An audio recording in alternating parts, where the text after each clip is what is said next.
ایران اور اسرائیل کی جنگ جو ہے اس میں سیز فائر ہو چکا ہے. ٹرمپ نے ایک بار پھر جنگ، ایک طرف تو انہوں نے جو بھی کردار ادا کرنا تھا ایران کے حوالے سے وہ کیا، لیکن اس جنگ بندی کا ٹویٹ جو ہے یا اعلان جو ہے وہ سب سے پہلے ٹرمپ نے کیا، کیونکہ ان کی مداخلت، ان کے بقول یہ سب کچھ ہوا ہے. اور انہوں نے کہا کہ وہ ایک مخصوص ٹائم انہوں نے دیا، اس دوران جو ہے وہ اپنے جو اہداف ہیں وہ یا جو کچھ وہ کرنا چاہتے ہیں دونوں ممالک وہ کر لیں، اس کے بعد سیز فائر ہوگا. لیکن ابھی اس سیز فائر کی جو باز گشت باقی تھی کہ اطلاعات اس طرح کی آنی شروع ہو گئیں کہ شاید ایران اور اسرائیل دونوں کی طرف سے معاملات گڑبڑ ہیں. ایران کے اوپر الزام اسرائیل نے عائد کیا کہ وہ سیز فائر کی یا جنگ بندی کی خلاف ورزی کر رہا ہے، اور ان کے یعنی کہ اسرائیل کے جو وزیر دفاع ہیں انہوں نے ایران کے اوپر دوبارہ سے حملوں کی حکم نامہ جاری کر دیا تھا اپنی فوج کو. یہ بات جب ٹرمپ کو پتہ چلی تو ٹرمپ نے بہت زیادہ مائنڈ کیا. انہوں نے میڈیا سے گفتگو کرتے ہوئے بڑے درست انداز میں اور بڑی تلخی کے ساتھ دونوں ممالک کا ذکر کیا، اور زیادہ جو ان کا نزلہ گرا وہ اسرائیل کے اوپر گرا. اور انہوں نے کہا کہ میں نے اسرائیل کو کہہ دیا ہے کہ وہ اپنے طیارے بھی واپس بلائے، اپنے جو ہیں وہ میزائلوں کو بھی خاموش کرے، اب کوئی حملہ نہیں ہوگا، سب کچھ واپس آئے گا. یہ کون کہہ رہا ہے؟ انہوں نے لکھا نیچے اپنے اس پیغام میں کہ یہ امریکی صدر ڈونلڈ ٹرمپ کہہ رہا ہے.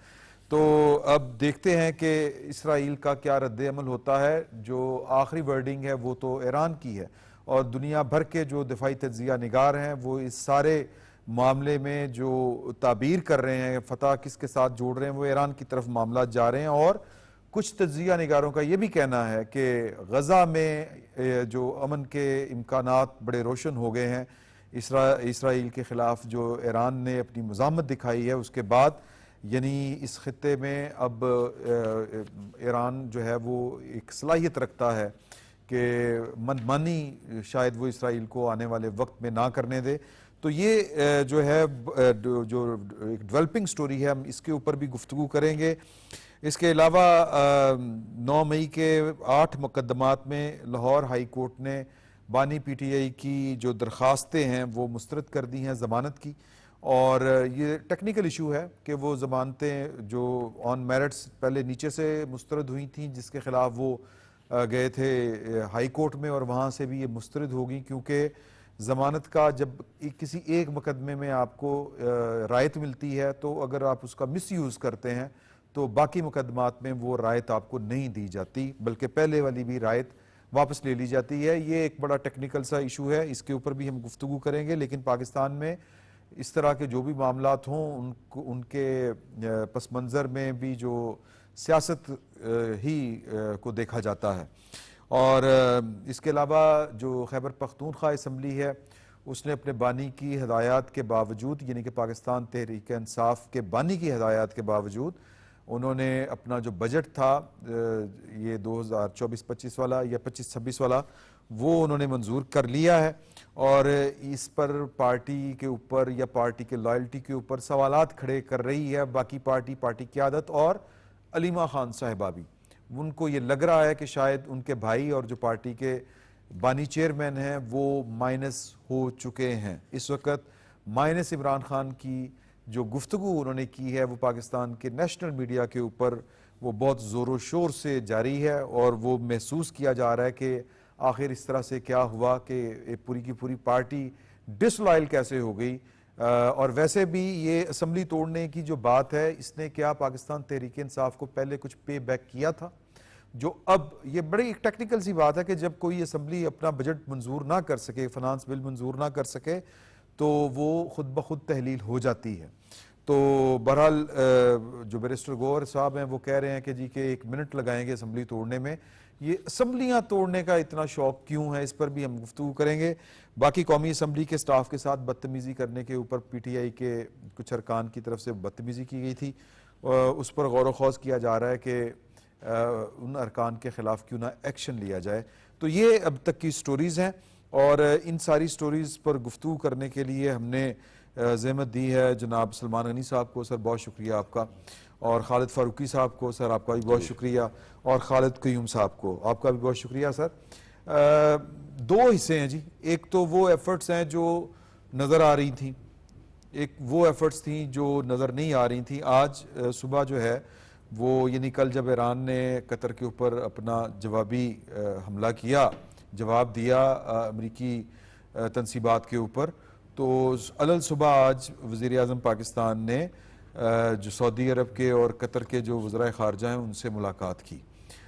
کیا پس منظر ہو سکتا ہے؟ یہ کوئی خاموش سفارتکاری پاکستان کر رہا تھا, منظر نامے کے اوپر چیزیں کچھ اور طرح سے چل رہی تھیں, پاکستان کچھ اور طرح سے کام کر رہا تھا, کیا آپ کی کیا اسسمنٹ ہے؟ عمران صاحب, ایک تو بات درست ہے کہ سیز فائر ہو چکا ہے, لیکن اسے ڈراپ سین ہم ابھی نہیں کہہ سکتے کیونکہ اس کے اثرات رہیں گے, اور آپ نے اس میں شدت آئی ہے. دیکھیں, اسرائیل اور ایران کے درمیان جو کیفیت طاری ہو گئی تھی, شدت آئی تھی جب امریکہ نے براہ راست ایران کی جوہری تنصیبات پر حملہ کیا, اور ان کا مقصد بھی وہ تھا, اور انہوں نے خود کو وہاں تک محدود رکھا. اور اب پریزیڈنٹ ٹرمپ انہوں نے ایک مرکزی کردار ضرور ادا کیا ہے, لیکن پورا کردار ان کا نہیں ہے, اس لیے کہ قطر میں, عمان میں OIC کا, یورپین یونین کا ایک رول تھا. خود پاکستان مسلسل ایک بات کر رہا تھا کہ تصادم سے گریز کیا جائے. اور پھر اگر میں یہ کہوں کہ 24 گھنٹے پہلے کی اگر کیفیت آپ کو یاد ہو کہ دنیا بھر کے اندر ایک تشویش تھی, تیسری عالمی جنگ کی باتیں ہو رہی تھیں, تو میں سمجھتا ہوں کہ مرکزی کردار تو پریزیڈنٹ ٹرمپ نے ادا کیا, اور سوائے روس کے کوئی ایران کے ساتھ نہیں تھا. اور میری اطلاع کے مطابق خود پاکستان نے اپنے دوست ممالک کے سفراء کو بھی یہ کہا تھا کہ ایران سے یہ کہا جائے کہ اس صورتحال سے نکلنے کی کوشش کی جائے, اور میرا خیال مخلصانہ مشورہ یہی تھا. اور اب سیز فائر تو ہو چکا ہے, اور یہ جو آپ نے حوالہ دیا پریزیڈنٹ ٹرمپ کی گفتگو کا, انہوں نے لیٹر بھی لکھ دیا. انہوں نے اسرائیل کو کہا کہ اس کے بعد شکایت نہیں ہونی چاہیے. اور جہاں تک آپ نے کہا کہ جی جنگ جیتی کس نے, دیکھیں ایران کے بارے میں ہم سب کا ایک اتفاق رائے تھا کہ ایرانی ایک قوم ہے, اور وہ غزہ نہیں ہے. وہ قوم ہے, وہ قوم رد عمل دینا جانتی ہے, رد عمل دے رہی تھی. اور جو قومیں اپنے بچوں کو ہی شہادت کا درس دیتی نظر آئیں, تو ان کی آزادی خود مختاری پر اثر انداز نہیں ہوا جا سکتا. انہوں نے عراق جنگ میں 20 لاکھ لوگ ان کے شہید ہوئے تھے. میں سمجھتا ہوں کہ بہت اچھا ہوا, جنگ و جدل کوئی اچھی چیز نہیں ہوتی, اور ڈائیلاگ کے ذریعے مسائل کا حل نکالا جا سکتا ہے. لیکن ایک سوال ابھی بھی کھڑا ہے جس کا کوئی واضح جواب نہیں آ رہا کہ کیا جس ایشو کی بنیاد پر امریکہ نے ایران کی تنصیبات پر حملہ کیا ہے, کیا مکمل طور پہ ایران اس پر پسپائی اختیار کرے گا؟ یہ کویسچن ابھی تک کھڑا ہے, چونکہ اس پہ کوئی واضح موقف ان کا نہیں آ رہا. لیکن ہمیں ان کوششوں کو اس لیے اچھا دیکھنا چاہیے کہ یہ اس کیفیت کے اثرات صرف اس خطے تک محدود نہیں رہنے تھے, دنیا بھر میں ہونے تھے. اور ایک اور ملک کا رول بڑا امپورٹنٹ ہے, وہ چین کا ہے. آپ دیکھیں کہ چین ہمیشہ کسی بھی صورتحال کو معاشی حوالے سے دیکھتا ہے. ایک معاشی سفارتکاری بھی ہوئی ہے, اور اطلاع یہ ہے کہ چین کا بھی مشورہ یہی تھا سوائے رشیا کے, کہ رشیا تو بظاہر ایران کے ساتھ کھڑا نظر آ رہا تھا. اب دیکھنا یہ ہے کہ کیا اس صورتحال, جیسے کہ آپ نے اپنے ابتدائیہ میں بھی ذکر کیا ہے کہ غزہ پر اس کے اثرات کیا ہوں گے, اور غزہ پر جو ابھی تک رپورٹس آ رہی ہیں اس کے مطابق تو جیسے میں نے کہا کہ ابھی تک پوری طرح ان اثرات سے تو نہیں نکلے, کہ چونکہ پریزیڈنٹ ٹرمپ کے اعلان کے بعد, سیز فائر کے اعلان کے بعد بھی میزائل ایک دوسرے کے خلاف چلے ہیں. لیکن میرا خیال ہے کہ آنے والے 24 گھنٹے اس حوالے سے بڑے امپورٹنٹ ہوں گے. یہ ایک بڑا پازیٹیو فیصلہ ہے. لیکن کیا پریزیڈنٹ ٹرمپ اس فیصلے پہ کیوں کر آئے؟ اس کی سب سے بڑی وجہ یہ ہے کہ انہوں نے اپنی پوری انتخابی کمپین جنگوں کے خلاف چلائی تھی, اور ایک پکچر لوگوں کے سامنے نہیں آ رہی کہ جب امریکہ نے ایران کی جوہری تنصیبات پر حملہ کیا تو میں عالمی میڈیا دیکھ رہا تھا کہ میں نے اس طرح عالمی میڈیا کے کبھی رد عمل کو نہیں دیکھا. خود آپ دیکھیں کہ امریکہ کے اندر اس پہ کیا اثرات ہوئے, امریکہ کی معیشت پر کیا اثرات ہوئے, ان کے سٹورز خالی ہونا شروع ہوئے. تو میں سمجھتا ہوں کہ پریزیڈنٹ ٹرمپ نے عقل مندی سے کام لیا ہے. دلچسپ بات یہ ہے کہ آج کی ان کی ڈیولپمنٹ, آج کی ان کی تنبیہ جو اسرائیل کو جاری کیا ہے, اس کا مطلب وہ اس پرائز کے اس کے پھر سے امیدوار بنے ہیں جس کے حوالے سے پاکستان کی ریاست پاکستان کے یا پاکستان کی تجویز تھی جو نوبل پرائز کے حوالے سے, وہ امیدوار ضرور بنے ہیں. آج کی کیفیت سے بھی یہ بات ظاہر ہو رہی ہے جب انہوں نے یہ بات کہی جو اسرائیل کو تنبیہ جاری کی ہے کہ وہ امن کے حوالے سے کوئی کردار ادا کریں گے. میں سمجھتا ہوں کہ امن کے حوالے سے ان کا کردار تب ہوگا جب غزہ پہ جنگ بندی ہوگی, کیونکہ وہاں پر انسانیت کا مسئلہ ہے. 50 60 70 ہزار لوگ شہید ہو چکے ہیں, دنیا کی اپنی ایک ریزرویشن ہے. لہذا گیند پریزیڈنٹ ٹرمپ کی کورٹ میں ہے کہ بات یہ کہ یہ تو آنے والا وقت بتائے گا کہ انہیں نوبل پرائز مل سکے گا یا نہیں, لیکن انسانیت کا مسئلہ یہ ہے کیا وہ انسانیت کے حوالے سے کوئی کردار ادا کر پائیں گے, یہ دیکھنا پڑے گا. نیو نارمل کوئی سیٹ ہوا ہے جی یا ہوگا؟ اور کیونکہ پراوین ثانی صاحب بڑے پر امید ہیں کہ یہ جو ڈیٹرنس جو ہوتا ہے, ڈیٹرنس, اس کو اس کی لمیٹیشن اور وہ کہاں پہ ہے, وہ کس کے پاس ہے, وہ چیزیں اب نئے سرے سے طے ہو گئی ہیں کہ اب اسرائیل مشرق وسطیٰ کا بے لگام گھوڑا نہیں ہوگا. اور اس کو ایک بہرحال غزہ کے حوالے سے بھی ان کو امید ہے, یہ ان کا ایک انالیسز ہے کہ شاید اب چیزیں جو ہیں وہاں پہ بھی ہمیں پازیٹیو سی نظر آنی شروع ہوں. عمران صاحب دیکھیے, یہ جو آپ نے نیو نارمل والی بات کی ہے نا, یہ 2 خطوں میں ہو گیا ہے بیسیکلی. ٹھیک ہے, سب کانٹیننٹ میں بھی ہو گیا جی, اور مشرق وسطیٰ میں بھی ہو گیا. صحیح. یہاں پہ یہ ہوا کہ انڈیا کو ایک کنونشنل وار جیتنے کا زوم تھا, وہ ہم نے اس کا زوم توڑ دیا اور ہم نے کنونشنل وار میں اس کا بازو مروڑ دیا, بلکہ توڑ دیا. بالکل. یہ صورتحال یہاں پہ کنونشنل وار میں, یہاں پہ ایک نیو نارمل جس کو انڈیا نیو نارمل سمجھتا تھا, وہ ہماری اصطلاح میں واقعتاً اس طرح سے آیا. جہاں تک مڈل ایسٹ کی بات ہے, دیکھیے بدترین حالات میں یہ سیز فائر پورے خطے کے لیے ایک خوش آئند پیش رفت ہے. جی ہاں, بدترین حالات میں امریکہ کو کوئی حق نہیں پہنچتا تھا کہ وہ ایران کی عسکری تنصیبات پر حملہ کرتا. صحیح. کوئی دنیا کا کوئی قانون, کوئی UN کا چارٹر, کہیں سے بھی امریکہ کا یہ رائٹ نہیں بنتا تھا.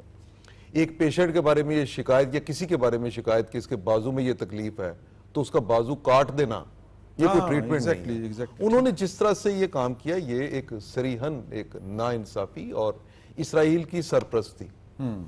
سلمان صاحب جو بات کہہ رہے ہیں اس سے میں اتفاق بھی کرتا ہوں, وہ یہ کہ کیونکہ ہم نے اب دیکھنا ہے کہ معاملات جا کدھر رہے ہیں. صحیح. وہ جا ادھر رہے ہیں کہ جو ایک خون ریزی ہونی تھی, اور خون ریزی جب ہم کہتے ہیں نا کہ یہ تھرڈ ورلڈ وار کی ایک بات ہو سکتی تھی, وہ تمام مسلم ممالک اس کے ارد گرد ہیں. جتنے خلیجی ممالک ہیں وہ ہیں, پھر وہاں پہ سعودی عرب جیسا ایک ہمارے لیے جو انتہائی اہمیت پوری دنیا میں کے مسلمانوں کے لیے ملک رکھتا ہے, سعودی عرب ہے. تو یہ جنگ جیسے پہلی جنگیں یورپ میں لڑی گئیں, یہ جنگ مڈل ایسٹ کی اور ایشیا کی جنگ ہوتی. صحیح. سو اس لیے ہم اور پورا خطہ ایک تباہی سے بچ گیا ہے. لیکن اس میں یہ ہوا ہے کہ ابھی جو فلسطین کا معاملہ ہے, کیونکہ یہ زندہ ہے, یہ تصفیہ ہوا نہیں. صحیح. اس لیے جلد سے جلد یا دیر سے کسی وقت بھی یہ تنازع دوبارہ ہو جائے گا. غزہ کا بحران ابھی حل ہوتا نظر نہیں آ رہا. ٹھیک. جس بنیاد پر یہ اسرائیل کا اور ایران کا تنازع بنا تھا, اگرچہ ایران کی ایٹمی تنصیبات کے خلاف اسرائیل جو ہے اور یورپ جو ہے اور امریکہ یہ شروع سے رہے ہیں اور کئی دہائیوں سے یہ کہتے رہے ہیں کہ ایران ایٹمی دھماکے کرنے والا ہے اور اس نے یہ صلاحیت حاصل کر لی ہے. لیکن ابھی کی جو صورتحال ہے وہ یہ ہے کہ ایک تو ایران کا نیوکلیر پروگرام ختم نہیں کر سکے یہ. جی ہاں. نتیجہ اس کا یہ نکلا کہ جو فردوں کی جو ایٹمی تنصیبات جہاں پہ انہوں نے حملہ کیا تھا, اسرائیل نے دوبارہ وہاں پہ اٹیک کیا. اصفہان کی جو تنصیبات نیوکلیر تنصیبات ہے وہاں پہ دوبارہ اٹیک کیا. تہران کے گرد انہوں نے دوبارہ اٹیک کیے, اور کل کا اٹیک بھی ان کا جو تھا بڑا ایگریسو تھا. لیکن اس کے باوجود اگر ایران اب دوبارہ اپنے نیوکلیر پروگرام کو شروع کرتا ہے تو دنیا کا کون ملک اسے روک سکتا ہے؟ کوئی بھی نہیں. اور اس کو کوئی حق بھی نہیں کسی کو کہ وہ اس کو روکے. سو وہ اپنی یہ نیوکلیر صلاحیت حاصل کرے گا. اگر یہ نیوکلیر صلاحیت حاصل کرتا ہے اور سال بعد 2 سال کے بعد, جیسے کہ اسرائیلی میڈیا یہ کہتا ہے یا ان کے دفاعی تجزیہ کار بھی یہ کہتے ہیں کہ ایران اب اپنا نیوکلیر پروگرام شروع کرتے تو وہ 0 سے شروع کرے گا. اگر 0 سے بھی شروع کرتا ہے تو یہ یورپ یا امریکہ یا اسرائیل کب برداشت کریں گے؟ سو تنازع پھر وہاں پہ آ کے کھڑا ہوگا. معاملہ اس کا حل یہی ہے کہ اگر تو آپ نے اس خطے کو جو مشرق وسطیٰ کا خطہ ہے اس کو ایٹمی ہتھیاروں سے پاک کرنا ہے تو آپ کو اسرائیل کی جو ایٹمی صلاحیت ہے اسے ختم کرنا ہوگا. لیکن وہ تو ڈکلیئر نہیں ہے نا. دیکھیں نا, ڈکلیئر نہیں ہے, ڈکلیئر تو ان کی بھی نہیں تھی. آپ کو اسرائیل کی ایٹمی جو صلاحیت ہے اس کو ختم کرنا ہوگا. جو اس کے ان اناؤنسڈ ویپنز ہیں, جو وار ہیڈز ہیں, ان کی تعداد کا پوری دنیا کو علم ہے. یہ اب لیکن بے انصافی کی بات یہ ہے کہ اس کا ذکر کوئی نہیں کرتا. جب بھی کہیں بات ہوتی ہے تو اس کا تو ذکر کوئی نہیں کرتا. ایران کے اس نیوکلیر صلاحیت کا ذکر بار بار ہوتا تھا جو ان کے پاس تھی کہ نہیں تھی. سر وہ تو پھر یہ دنیا کا چلن ہی کچھ اس طرح کا ہے نا. لیکن اس میں جو امپورٹنٹ بات ہے وہ یہ ہے کہ میں یہ سمجھتا ہوں کہ جو آپ جیسے سلمان صاحب نے بھی بات کی صدر ٹرمپ کے رویے کی, میرا اپنا یہ خیال ہے کہ وہ جو ملاقات فیلڈ مارشل کی تھی صدر ٹرمپ کے ساتھ, وہ بڑی امپورٹنٹ تھی. اس پورے خطے میں عسکری کمانڈر ایک ہی تھا جس کی ملاقات ہوئی امریکی اتحادیوں کے علاوہ. صحیح. جو یورپین یا امریکن تھے اس کے علاوہ, جو ان کی سینٹ کام یا جو بھی ان کے جو ادارے ہیں اس کے علاوہ, آرمی چیف کا, فیلڈ مارشل کا جو مشورہ تھا, میرا خیال ہے اس معاملے کے دوسرے حصے میں جا کے اس پر عمل درآمد ہوا. وہ مشورہ پاکستان کا اصولی بھی تھا, پاکستان کا موقف بھی ہے, اور اس لیے اس کو میں یہ سمجھتا ہوں کہ میں اگر کہوں کہ جی انہوں نے یہ بات کہی ہوگی تو اس میں کوئی ایسا مجھے نہیں لگتا کہ اس میں غلط میں کہہ رہا ہوں کہ ایران کے معاملات میں آپ جہاں تک جنگی طور پر جانا چاہتے ہیں وہ تو آپ اس سے بھی گریز کریں, فائدہ کوئی نہیں, اس کا فائدہ کوئی نہیں. اور یہ جو آپ رجیم چینج کا نعرہ اسرائیل کے کہنے پہ لگا رہے ہیں اس کو تبدیل کریں. کیونکہ ایران جیسا خطہ جو بڑا ملک ہے, اس میں جب آپ قیادت کی تبدیلی کریں گے تو سب سے بڑا کویسچن مارک یہ تھا کہ اس قیادت کی جگہ کون لے گا.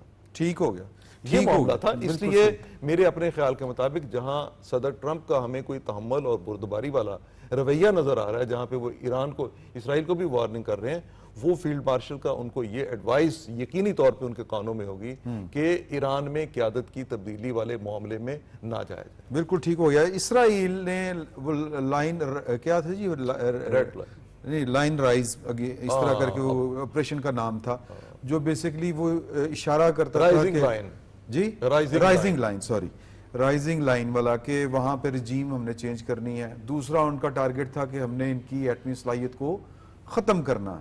تو رجیم تو کوئی چینج نہیں ہوئی, وہ وہیں پہ ہیں.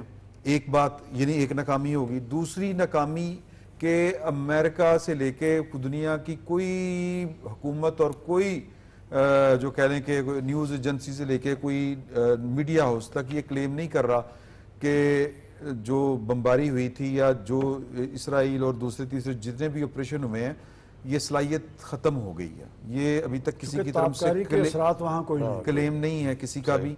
تو اس جنگ میں جو بھرم گیا, جو وقار گیا, وہ تو اسرائیل لوزر نہیں لگ رہا آپ کو, کیا کہتے ہیں؟ دیکھیے مجھے یہ جو دونوں جنگیں ہوئی ہیں, پاک بھارت جنگ اور اسرائیل ایران جنگ جو ہے, ان دونوں جنگوں کے اندر جو دو اتحادی ہیں, میں سمجھتا ہوں کہ ان کا جو ہے جس طرح یہاں پر انڈیا کی اس خطے کے اندر بالادستی جو ہے کا دعویٰ جو تھا, وہ جو ہے اس کا جو زوم تھا وہ چکنا چور ہوا. اسی طرح مشرق وسطیٰ کے اندر بھی, اس خطے کے اندر بھی اسرائیل کی جو بالادستی اور جو طاقت کا دعویٰ تھا وہ بھی چیلنج ہو گیا, اور ایران نے اس کی طاقت کو چیلنج کیا ہے. اور اس میں یہ بھی واضح ہوتا ہے کہ جب تک اس مسئلہ کشمیر اس خطے کے اندر اور مڈل ایسٹ میں فلسطین کا مسئلہ حل نہیں ہوتا, اس وقت تک جو ہے مکمل امن جو ہے وہ مڈل ایسٹ میں بھی نہیں ہو سکتا اور اس خطے کے اندر بھی نہیں ہو سکتا. اور خوشائند بات یہ ہے کہ ایک جو جنگ ہے کہ پورے کا پورا ایشیا ڈسٹرب رہے گا, پورا ایشیا. دوسرا یہ سب سے بڑی خوشائند بات یہ ہے کہ یہ جو جنگ مڈل ایسٹ کی جو جنگ ہے, جو ایک بڑی جنگ کے دھانے پر کھڑا ہو چکا تھا, پہنچ چکا تھا, اس جنگ سے جو واپسی ہوئی ہے, میں سمجھتا ہوں کہ اس سے نہ صرف مڈل ایسٹ کا امن جو ہے وہ بحال ہوا ہے, وہ بچا ہے, بلکہ اس پورے خطے کے اندر جو ہے اس کے مثبت جو اثرات ہیں وہ سامنے آئے ہیں. اور خاص طور پر اس ریجن کے اندر دیکھیے, یہ مڈل ایسٹ کا جو ریجن ہے, یہ خطہ ہے, یہ بڑا حساس جو ہے وہ ایریا ہے. اس خطے کی جو معیشت ہے وہ پوری دنیا پر اثر انداز ہوتی ہے. اور آپ نے دیکھا کہ جنگ بندی اور سیز فائر کے ساتھ ہی فوری طور پر جو بین الاقوامی سطح پر آئل پرائسز ہیں